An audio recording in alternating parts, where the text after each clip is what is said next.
The entrepreneurial journey is fraught with lots of obstacles, big, small, and medium. But one of the most challenging issues is really raising money. And you've had several different types of funding, VC, late stage equity, and then, of course, your IPO. So the first question I want to ask is, what was your strategy overall as you looked at how to capitalize this really big idea?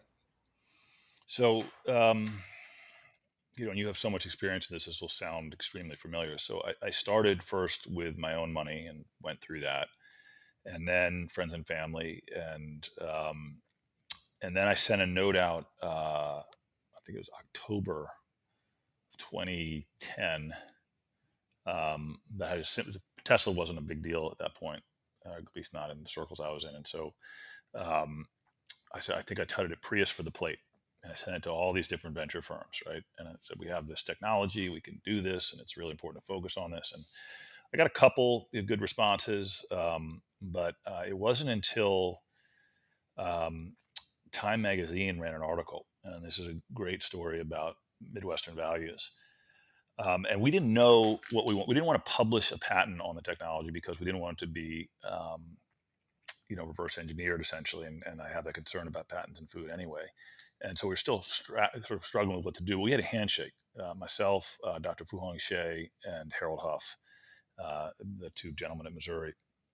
And somehow Time Magazine, through their media and PR arm at the school, decided to write an article about what we were working on, but did it in a very generic way and just said, this is a new way to form meat, everything else. And then their phones were blowing up with venture firms and with companies that wanted to license the technology, big food companies that were so much more established than me.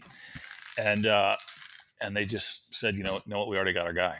And they didn't have to do that. They could have wiggled out. They could have figured out how to get out, but they didn't. And so from that process, I connected with Kleiner Perkins. And I had a good friend who I'd worked together with at Ballard, who had done a deal with Kleiner at Amorous. And he said, even if you go with Kleiner and you fail, it'll still be a good decision because they can connect you with the right people. And I happened to get involved with a senior partner there who I cherish, Ray Lane, and he's since left.